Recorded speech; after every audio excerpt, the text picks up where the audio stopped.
Assalamualaikum warahmatullahi wabarakatuh. Pada video kali ini kita akan belajar tentang sejarah bangsa Arab pra-Islam. Mengapa kita perlu mempelajari tentang sejarah bangsa Arab pra-Islam? Hal ini menjadi penting karena di semenanjung Arabia ini telah lahir sebuah bangsa yang mampu menaklukkan sebagian besar wilayah dunia. Arab menjadi pusat peradaban dan melahirkan sebuah agama besar, yaitu agama Islam yang dianut hampir semua ras di berbagai kawasan. Mereka bukan hanya mampu membangun kerajaan, tapi juga mampu membangun kebudayaan. Sebagai pewaris peradaban kuno yang berkembang pesat di tepi sungai Tigris dan Efrat, bangsa Arab mampu menyerap dan memadukan beragam unsur budaya Yunani dan Romawi. Mereka juga berperan penting sebagai pembawa gerakan intelektual ke Eropa abad pertengahan yang kemudian memicu kebangkitan Barat dan melapangkan jalan bagi proses modernisasi di Barat. Dilihat dari asal-usul istilah atau pengertiannya, kata Arab secara etimologis artinya padang pasir, tanah gundul, atau gersang tiada air. Sementara Arabia berarti Jazirah Arab atau Pulau Arab. Sebagian ahli sejarah menamai Pulau Arab dengan istilah Sibhul Jazirah, yang dalam bahasa Indonesia berarti semenanjung. Sementara Jazirah Arab dimaknai sebagai pulau atau semenanjung Arab. Dengan demikian, bangsa Arab merupakan bangsa yang mendiami wilayah semenanjung Arabia. Peta Arabia menunjukkan bahwa meskipun sebagian besar daerahnya berupa gurun pasir, namun terdapat beberapa titik yang mewakili kota-kota dengan penduduk yang menetap. Misalnya Aden, Son'a, Najron, Taif, Makkah, Yathrib, dan Khoibar. Secara geografis, Jazirah Arab terdiri dari daerah padang pasir dan daerah tanah subur. Daerah padang pasirnya lebih luas dan merupakan kawasan utamanya, sementara wilayah tanah suburnya merupakan wilayah yang lebih kecil. Ahmad Shalabi dalam bukunya yang berjudul Sejarah dan Kebudayaan Islam membagi Jazirah Arab menjadi dua bagian. Yang pertama, bagian tengah. Bagian tengah ini terdiri dari gurun dan bukit pasir serta beberapa pegunungan yang tidak begitu tinggi, sehingga hujan tidak banyak turun. Penduduk gurun sangat sedikit. Mereka biasa disebut dengan suku Badui. Hidup mereka berpindah-pindah dari satu tempat ke tempat yang lain karena mengikuti turunnya hujan dan mencari tanah yang subur untuk menghidupi unta dan ternak mereka. Mereka disebut masyarakat nomaden. Dengan tipologi seperti itu, mereka susah mengembangkan kebudayaan mereka. Bagian tengah ini terdiri dari 3 bagian ya. Yang pertama Sahara Langit, yang kedua Sahara Selatan, dan yang ketiga Sahara Harod. Sahara Langit atau yang disebut Sahara Nufud, wilayahnya memanjang 140 mil dari utara ke selatan dan 180 mil dari timur ke barat. Mata air sangat jarang dijumpai, sehingga angin sangat kuat dan seringkali menimbulkan kabut debu yang kemudian membuat daerah ini sulit ditempuh. Berikutnya Sahara Selatan atau Ar-Rub'ul Khali, wilayahnya membentang menyambung Sahara Langit ke arah timur hingga selatan Persia. Hampir seluruh wilayahnya berupa dataran keras, tandus, dan pasir bergelombang. Daerah ini disebut dengan daerah yang sepi, seperti artinya Al-Khali. Berikutnya Sahara Harod. yang merupakan daerah yang terdiri dari tanah liat berbatu hitam seakan terbakar. Gugusan batu hitam itu menyebar di keluasan Sahara. Berikutnya bagian pinggiran. Nah, bagian pinggiran ini merupakan daerah pesisir Arabia. Wilayah ini sangat kecil bila dibandingkan dengan wilayah Gurun Sahara ya, bagaikan selembar pita yang mengelilingi wilayah Arabia yang sangat luas. Kota-kotanya merupakan pusat dagang yang terletak di tengah-tengah jalur perdagangan internasional antara Syam dan Samudra Hindia.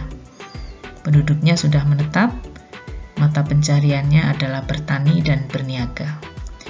Karenanya, penduduk di daerah pesisir ini sudah bisa membangun berbagai macam kebudayaan dan bahkan mendirikan kerajaan. Kerajaan yang besar diantaranya adalah Kerajaan Yaman dan Hijaz yang merupakan tempat kelahiran Islam.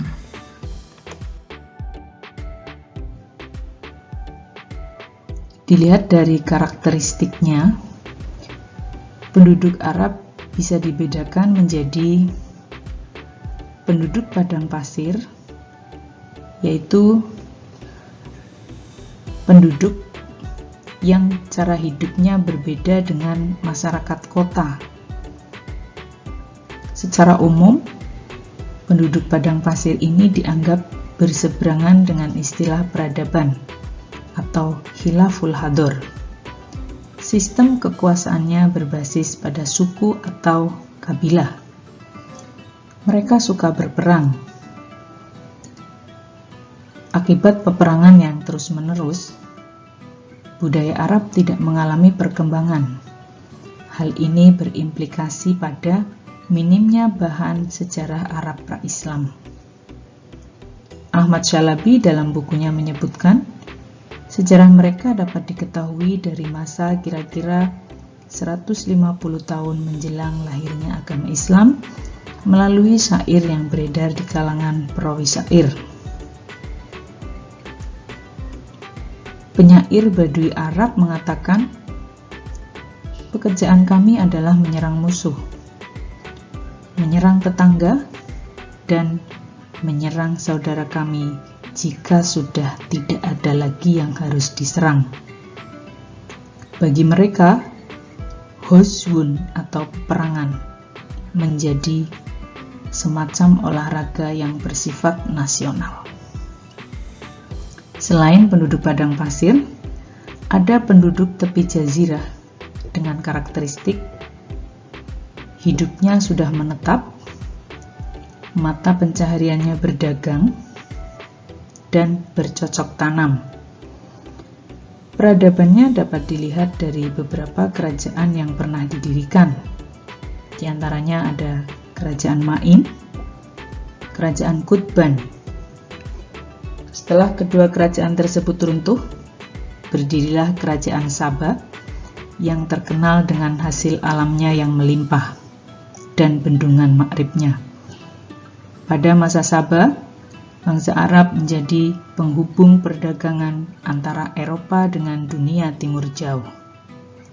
Setelah Kerajaan Saba mengalami kemunduran, muncul Kerajaan Himyar yang terkenal dengan armadanya yang menjelajahi Lautan Hindia, Cina, Somalia, dan pelabuhan-pelabuhan Yaman. Bagi orang Arab, kuda merupakan simbol kemewahan. Unta adalah sumber kehidupan, kendaraan, dan alat tukar. Mahar, barang tebusan, benda taruhan, semuanya dihitung dengan unta. Khalifah Umar mengatakan bahwa kemakmuran orang Arab tergantung pada kesehatan unta-untanya. Dilihat dari perkembangannya, penduduk Jazirah Arab terbagi menjadi Arab Ba'idah dan Arab Baqiyah. Arab Ba'idah adalah bangsa Arab kuno yang telah punah, yaitu orang Arab yang telah lenyap jejaknya dan tidak diketahui lagi kecuali karena mereka disebut dalam kitab-kitab suci, seperti kaum Ad dan Tsamud. Sementara Arab Baqiyah atau bangsa Arab yang masih lestari terbagi menjadi dua kelompok. Yang pertama, Arab Aribah, yaitu mereka yang berdarah murni Arab asli keturunan Qohton. Pada mulanya mereka menetap di bagian selatan. Di antara kabilah mereka yang terkenal yaitu Ya'rab. Dan dari Ya'rab ini lahirlah suku-suku Kahlan dan Himyar.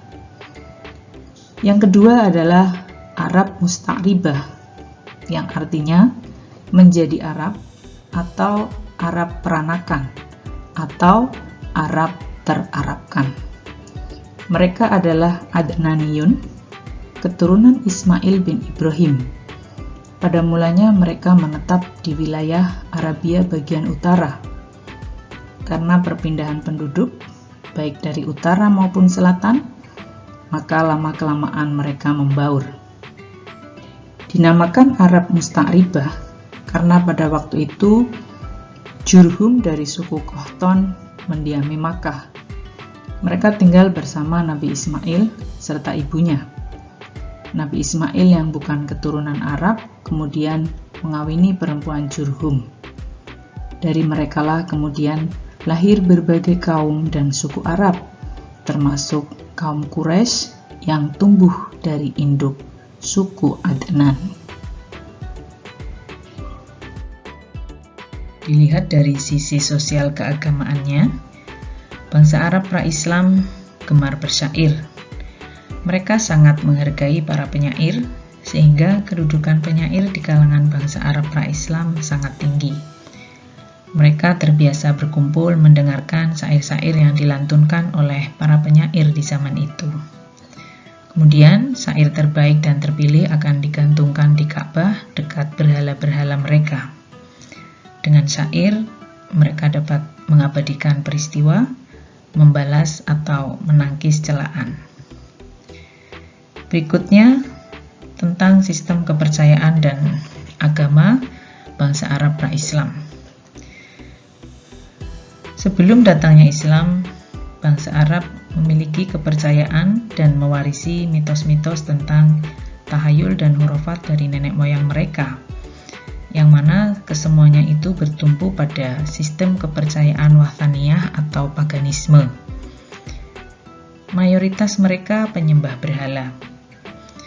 Namun demikian, ada sedikit dari mereka yang tidak ikut-ikutan menyembah berhala ya, yaitu orang-orang Yahudi dan orang-orang Nasrani yang masih mempertahankan ajaran agama tentang keesaan Tuhan atau monoteisme. Bangsa Arab sebelum datangnya Islam mengenal sistem kesukuan. Sistem kesukuan ini merupakan sistem kekuasaan berbasis pada suku atau kabilah. Kesetiaan terhadap suku merupakan sesuatu yang mutlak, dan suku atau kabilah merupakan tempat bagi anggotanya untuk mendapatkan perlindungan.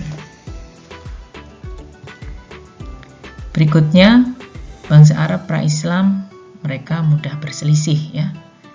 Misalnya sebagaimana diperlihatkan perselisihan keluarga antara keturunan Hashim bin Abdul Manaf dengan Umayyah bin Abdi Syams.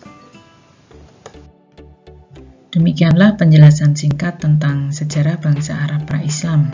Semoga bermanfaat. Sampai jumpa di video selanjutnya. Akhirul kalam. Assalamualaikum warahmatullahi wabarakatuh.